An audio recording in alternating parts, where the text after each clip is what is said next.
Stop right now wherever you are. Whatever is pressing against your mind, stop.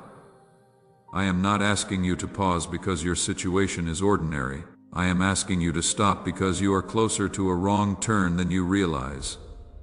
This moment reached you for a reason. If you walk past it without truly listening, the days ahead may carry pain you did not have to feel. So stay with me. Give me your full attention, not just the surface of it. I am not speaking to your convenience right now. I am speaking to the deepest part of you that still knows the sound of my voice. You may feel like today is no different from yesterday. Another heavy morning. Another list of problems sitting on your chest before you have even risen from your bed. But I see what is in front of you. And it is more than you are weighing right now. I see what your eyes cannot reach yet. I see what is forming just ahead outside your line of sight. And I am choosing to speak now because silence would not be love. It would be abandonment, and I do not abandon the ones I have made. There is a quiet disturbance in you. You have noticed it. You have tried naming it stress, exhaustion, or simply a dark mood that will pass, but you have not fully admitted what you already sense, that something is not right. There is a tight feeling in your chest that will not leave.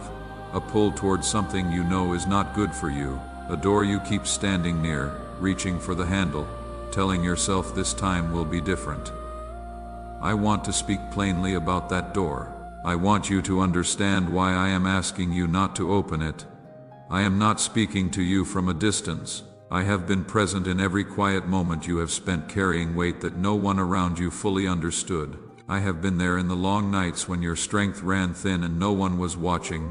I have seen the smiles you wore over real pain. I have seen the choices you made when your heart was starving for some kind of comfort.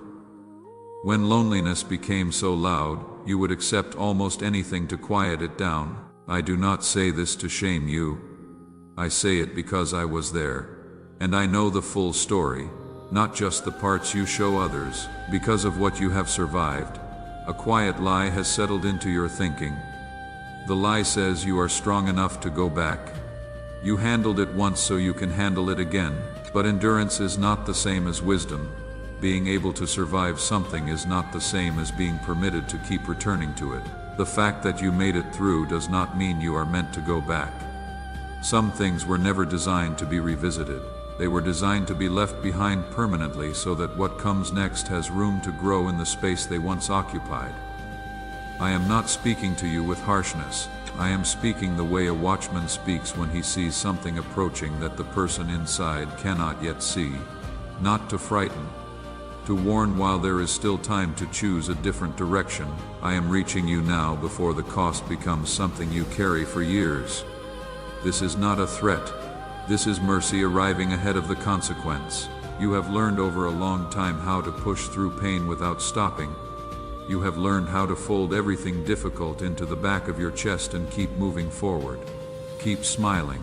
Keep functioning. That capacity has served you, but it has also trained you to ignore signals your spirit is sending you. Signals that are meant to protect you, not punish you. That unease you feel right now is not a malfunction. It is precision. It is exact. I placed it there and I am asking you not to silence it again. Declare your amen if this word is finding its place in your spirit. So before you take another step in the direction you have been drifting, pause long enough to do this one thing. Be honest with me. Not polished. Not composed. Honest. Tell me what is pulling at you. Tell me what you keep picking up and putting back down. Tell me what you have been circling, rationalizing, negotiating within your own mind. I already know all of it. I am not asking because I need the information. I am asking because something shifts when you stop hiding it, even from yourself. Honesty breaks the hold that secrecy builds. And right now, the thing pulling at you has more power than it deserves, partly because you have not yet fully named it in the light. I have not brought you through everything you have survived just to watch you walk back into what once broke you. You have come further than your current doubts give you credit for. You have healed in places you once thought would stay raw forever. There is real ground under your feet now, solid ground. not the shifting surface you used to stand on. Do not trade it. Not for comfort that lasts a few hours, not for relief that arrives with a hidden bill attached to it, not for the familiar weight of something that once felt like connection, but left you more alone than before. Hear me now, the warning itself is proof of the love. I do not warn people I have abandoned. I do not speak ahead of time to those I have given up on. This word reaching you today is evidence that I am still watching, still near, still holding the door to a better direction open for you. Walk through it, not tomorrow. Now you are standing right at the place where one small decision echoes forward into months. Choose the right one, and do it with the full weight of what I have just said settling into you. You are living in a season crowded with voices. They come from every direction, and many of them are soft. That is the thing I most need you to understand. Soft does not mean safe. A voice that soothes you is not automatically a voice that serves you. A voice that makes the moment easier to bear is not automatically a voice that leads you toward something good. You have been making the mistake of measuring voices by how they feel as they arrive, rather than by what they leave behind once they have settled in. Think about this honestly. There are voices in your life, people, patterns in your own thinking, things you return to when you are tired, that make you feel instantly better in the moment, but leave you a little less anchored each time you walk away. You feel temporarily relieved, then later, slower, quieter. You notice your clarity has softened, your resolve has loosened. You are a little more willing to excuse something you were firm about the week before. That is not coincidence. That is the direction a voice was actually leading you while you were focused only on how it felt at the beginning. Comfort and truth are not always the same thing. They can travel together, yes, but they often do not.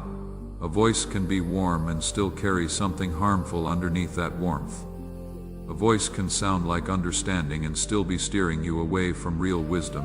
A voice can make you feel deeply known, deeply seen, deeply heard, and still be moving you further from what is right.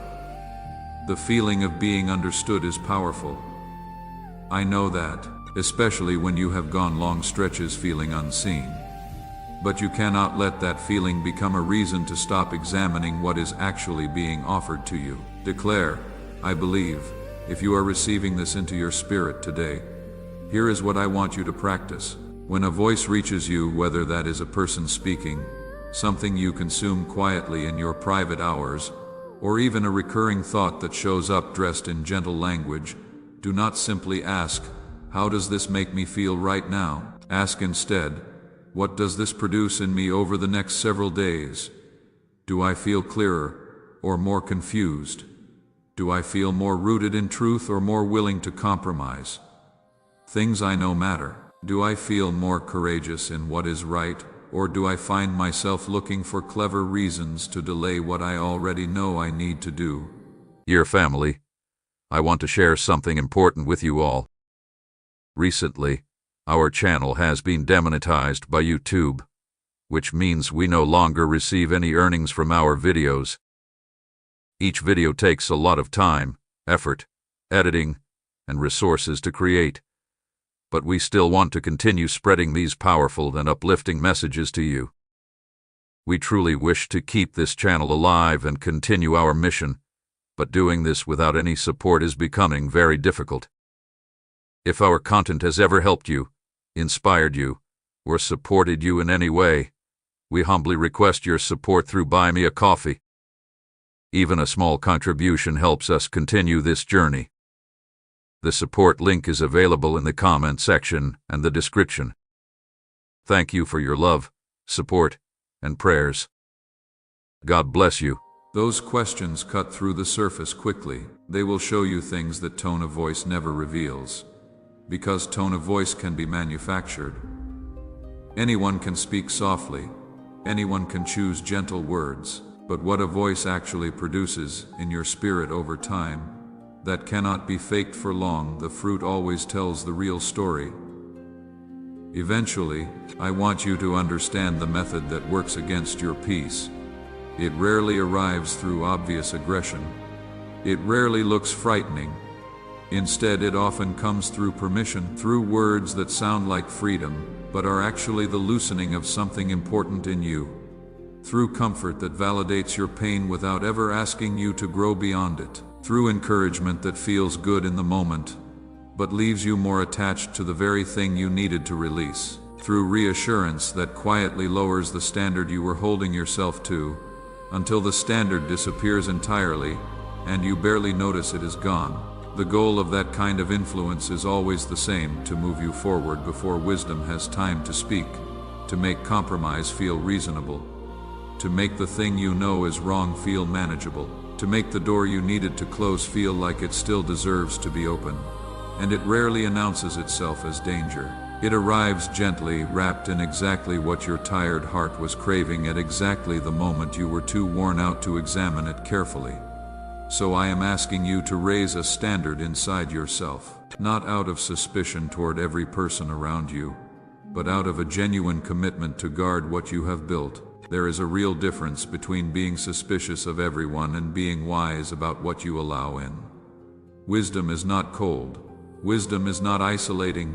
Wisdom is simply alert. It knows the difference between warmth that heals and warmth that numbs. It knows the difference between rest and avoidance. It knows when comfort is a gift and when comfort is a substitute for something harder and more necessary. My voice is different. I know you have felt the difference, even if you have not always been able to describe it. When I speak to you, something in your deepest place recognizes it. Not because the words always feel pleasant, but because they carry a quality that other voices do not. They carry weight without crushing you.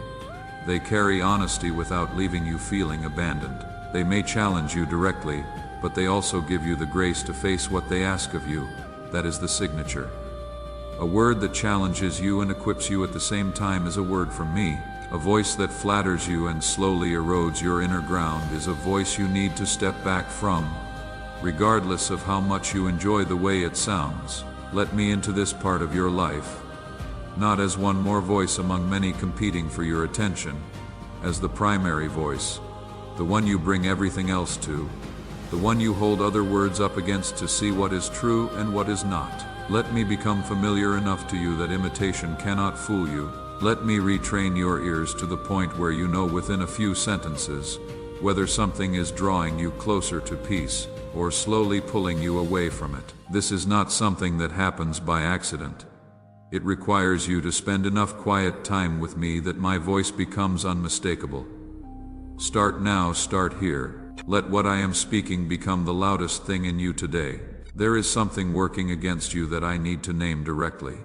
Not because I want you to be frightened, but because naming it accurately is the first step toward not being controlled by it. The opposition to your peace does not generally work through obvious attacks. It does not usually announce itself.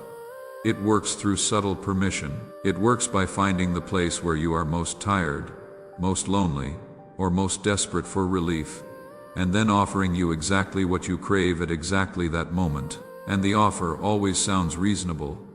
That is how you know to be careful. It will dress disobedience in the language of self-care. It will make an old harmful attachment sound like healing because it feels familiar. It will take your real legitimate pain and use it as a justification for a choice that will produce even more pain later. It will speak the language of freedom while quietly tying you to something that keeps you in place. It will point to your exhaustion as evidence that you deserve relief, and then hand you something that only deepens the exhaustion once the initial comfort fades. I say this not to make you feel hunted. I say it because you are not powerless here. You are not at the mercy of every voice and pull that comes your way. You have been given something stronger than any of this: discernment. And discernment does not work through suspicion. It works through steady attention, through the habit of pausing long enough to ask the right question before you move, through not letting how convincing something sounds be the only reason you agree to it. My child, I am asking you to place a portion of what you have, something of real weight, upon the altar of this work. As gold laid on the scales of this calling, let it be a seed sown into deep water, an offering set on stone, not held back in fear. This is proof that your trust rests in my hand to provide, and that your heart no longer clings to lack. What you release in faith does not leave your life. It moves ahead of you, into the harvest I am preparing. Here is the practice I want you to carry with you. Whenever a voice reaches you, whenever a pull arises, whenever a familiar pattern begins beckoning you back towards something you have already moved away from, bring that thing honestly to me, not with a prepared argument for why you should be allowed to have it, not already half committed, and hoping I will confirm the decision you have already made. Come with an open hand and an honest question. Is this from you? Does this belong in my life right now? What will this produce in me if I accept it? Ask and then be still enough to actually listen for the answer, not for a few seconds while your mind is already racing ahead. Actually still, let the noise of your own wanting settle down, and then notice what rises in that quiet.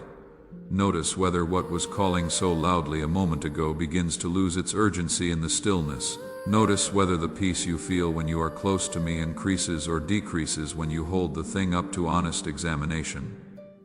These are not small observations. They are data.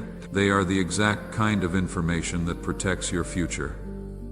You have a history of knowing something was wrong before you could explain it. That internal signal is real. I placed it there. The problem is not that you lack the signal. The problem is that you have trained yourself to override it, usually by arguing yourself out of what you already sensed. You tell yourself you are being too cautious.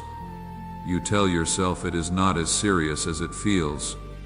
You tell yourself the unease is just fear of change, not a genuine warning. And sometimes that is true, but you do not decide which kind it is by silencing it. You decide by bringing it to me.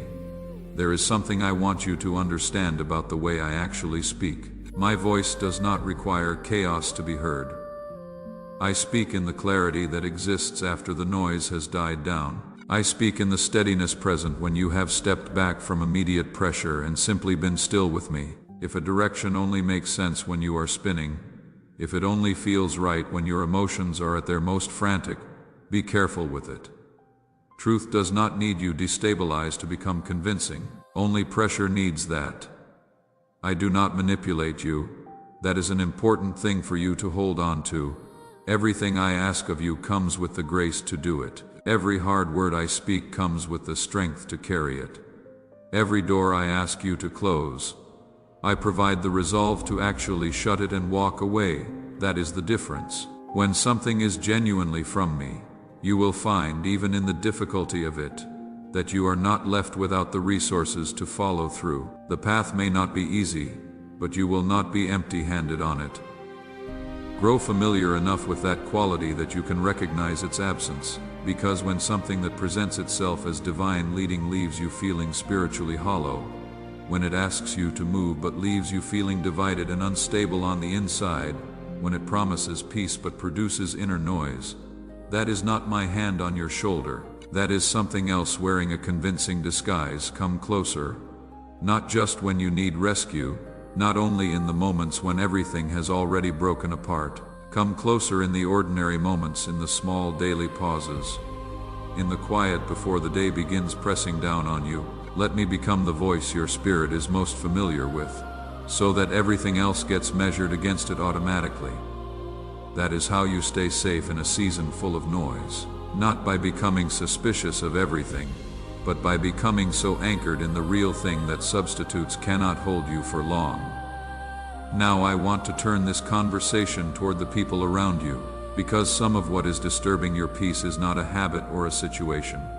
It is a person, and this is an area where I have watched you be more patient than wisdom required and more loyal than was healthy.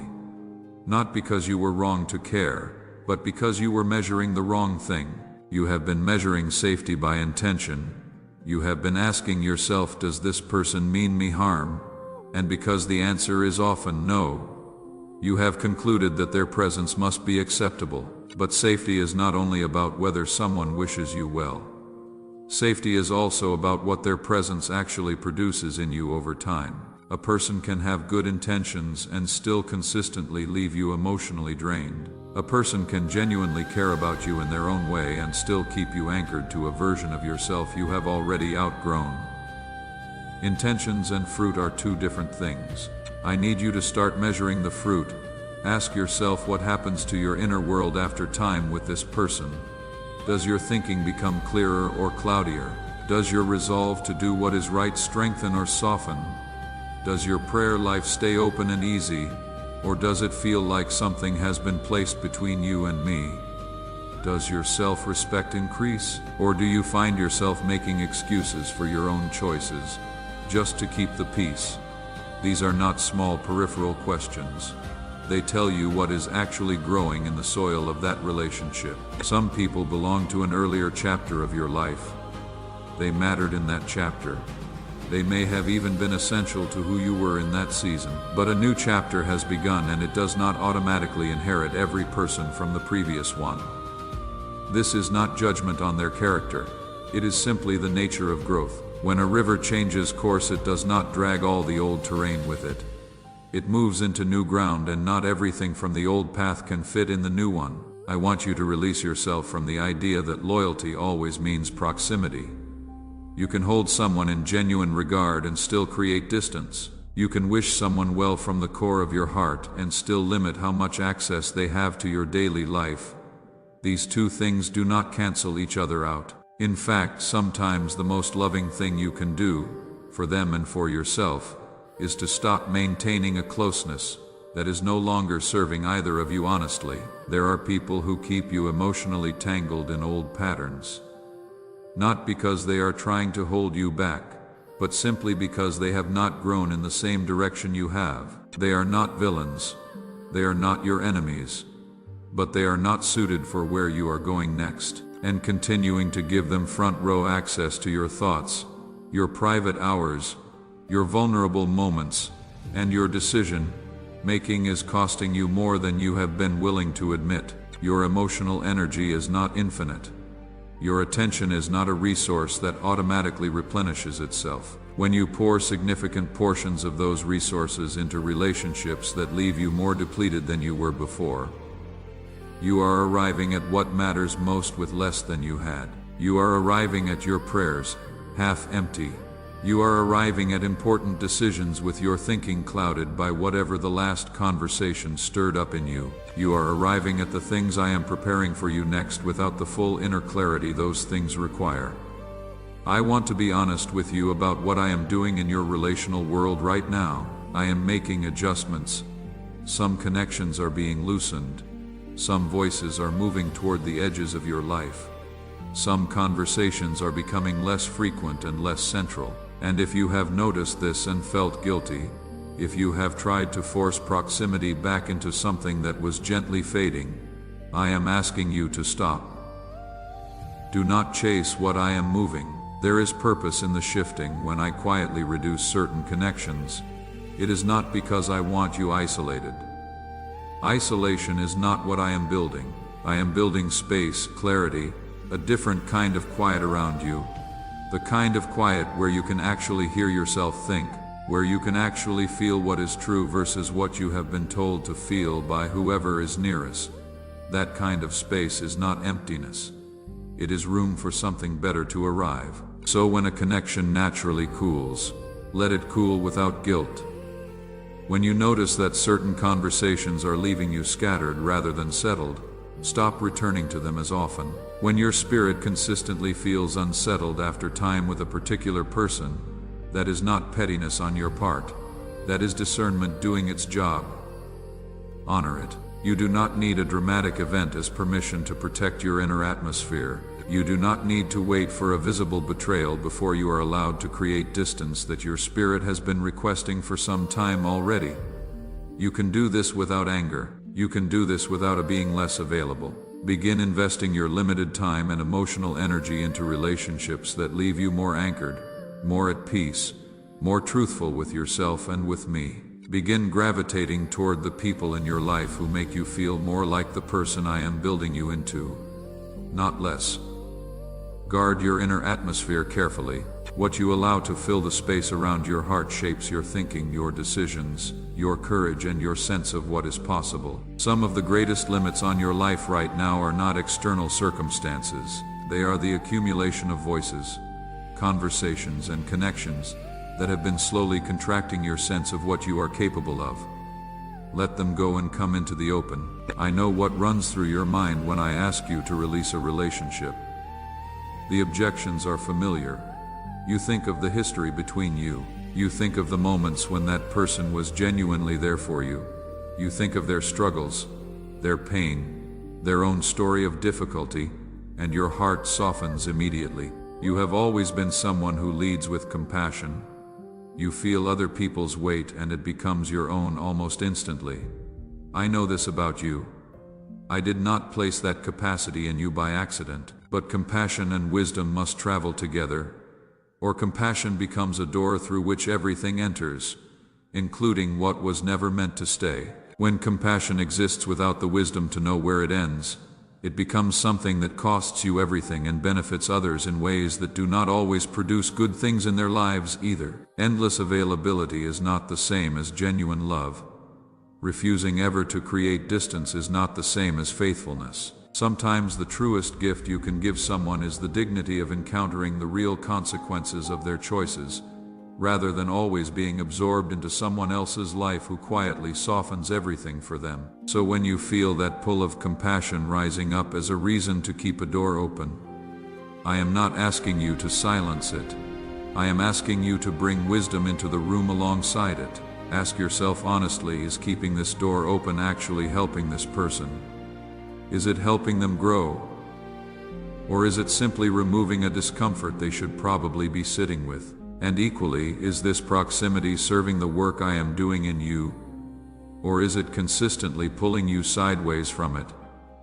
State I trust if your heart is open to where I am leading you. Those are different questions from the ones your guilt usually asks. Your guilt asks, how can I close this door when they still need me? Wisdom asks, what is truly helpful here, and what am I simply doing to manage my own discomfort about maintaining distance? There is a real difference, and the answer matters. Because sometimes what looks like loyalty is actually avoidance. Sometimes what looks like compassion is actually an unwillingness to face the discomfort of creating necessary space. I want you to become comfortable with a particular kind of hard thing, letting something end without needing it to end badly. You have believed somewhere in your thinking that in order to step back from a person or a connection, something dramatic has to justify it. A betrayal, a clear injury, a visible failure on their part that everyone around you would agree makes your decision reasonable, but that is not true, and waiting for that kind of permission is keeping you attached to things longer than you should be. You are allowed to step back from a connection because it consistently leaves you less than you were before you engaged. You are allowed to reduce contact with someone because their presence reliably clouds your thinking. You are allowed to let a conversation become less frequent because you have noticed that those conversations keep redirecting you toward old ground you have already walked away from. None of that requires an accusation or an explanation. It simply requires honesty with yourself and the willingness to act on what you know. Do this gently, do it without contempt, do it without broadcasting your reasoning to everyone around you, but do it. A quiet withdrawal is still a choice you are permitted to make. A gradual reduction in frequency is still a valid response to what your spirit has been consistently telling you. You do not owe every person in your life unlimited access to your time, your thoughts, your emotional labor, and your attention. Those are finite resources, and they belong first to the life I am building in you. Here is something I want to settle in you permanently. The people I am placing in your life next. The ones I am preparing to walk with you into what comes after this season. They are people who will make your spirit feel larger, not smaller. They will make your thinking feel clearer after time with them, not murkier. They will speak honestly to you, even when honesty requires courage on their part. They will not require you to shrink yourself or soften your discernment in order to maintain closeness with them. They will not be threatened by the version of you that is becoming more whole and more settled. But those people cannot arrive in your life at the depth they are meant to if the space they would occupy is still full of connections that are slowly draining it. I am not making room in your life to leave it empty. I am making room so that something better can fully inhabit it. Trust the shifting. Trust that what is fading was not abandoned carelessly. Trust that I am curating, not clearing out. In the meantime, bring the people you are stepping back from into your prayers, not to fix them, not to manage their lives from a distance, but simply to release them to me properly. Let me be the one who tends to what they need. Let me be responsible for what happens in their story. Your stepping back does not mean they are forgotten. It means you are handing them to someone more capable of carrying them than you are. And it means you are finally picking up the version of your own life that has been waiting for you to have both hands free. I also want to speak to the guilt that has followed you whenever you have tried to protect your inner world. You have been told in ways both spoken and unspoken that needing space makes you selfish. That belief has been working against you for a long time. Generosity is real, and I value it in you, but it was never meant to mean a complete absence of self-protection. Even a field must lie fallow sometimes in order to yield again. Appropriate limits are not the enemy of love.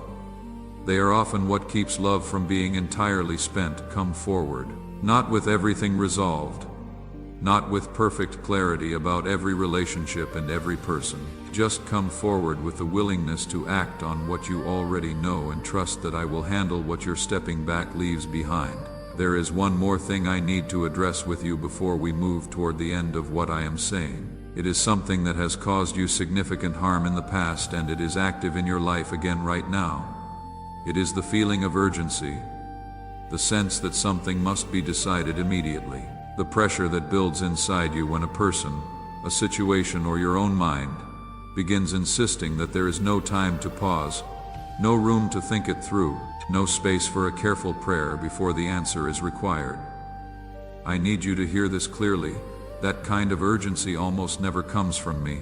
Dear family, I want to share something important with you all. Recently, our channel has been demonetized by YouTube, which means we no longer receive any earnings from our videos. Each video takes a lot of time, effort, editing, and resources to create, but we still want to continue spreading these powerful and uplifting messages to you. We truly wish to keep this channel alive and continue our mission, but doing this without any support is becoming very difficult. If our content has ever helped you, inspired you, or supported you in any way, we humbly request your support through Buy Me a Coffee. Even a small contribution helps us continue this journey. The support link is available in the comment section and the description. Thank you for your love, support, and prayers. God bless you.